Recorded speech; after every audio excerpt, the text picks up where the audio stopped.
Artificial రీఫ్లు ఏర్పాటు చేస్తే మత్స్య సంపద బాగా అభివృద్ధి చెందుతుందని మంత్రి అచ్చెన్నాయుడు తెలిపారు.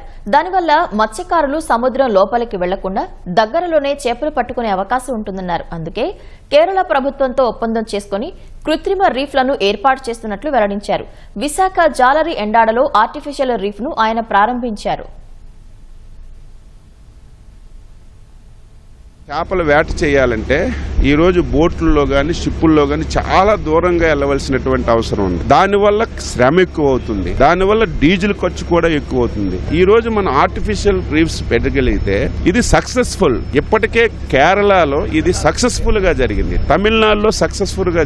ఎక్కడైతే ఆర్టిఫిషియల్ రీఫ్స్ పెడుతున్నామో అక్కడ చేపల ఉత్పత్తి విపరీతంగా మనకి పెరుగుదల కనిపిస్తుంది. ఈ రోజు మత్స్యకారులు దూరం వెళ్లకుండా అక్కడికే వెళ్లి తక్కువ ఖర్చుతో కష్టం లేకుండా చేపలు పట్టుకునే అవకాశం దీనివల్ల వస్తుంది. నెక్స్ట్ ఇయర్ కి 188 ఆర్టిఫిషియల్ లీవ్ గురించి మేము కేంద్ర ప్రభుత్వానికి ప్రతిపాదనలు పంపించి అవి కూడా తీసుకురాగలిగి ఎంటైర్ సీ కోస్ట్ అంతా దీన్ని పెట్టి మత్స్య సంపదను పెంచడానికి మేము తప్పనిసరిగా ప్రయత్నం చేస్తాం. కేరళ ప్రభుత్వంతోనే ఒప్పందం చేసుకుని వాళ్ళ సహకారంతో ఈరోజు ఈ కార్యక్రమం చేస్తాం.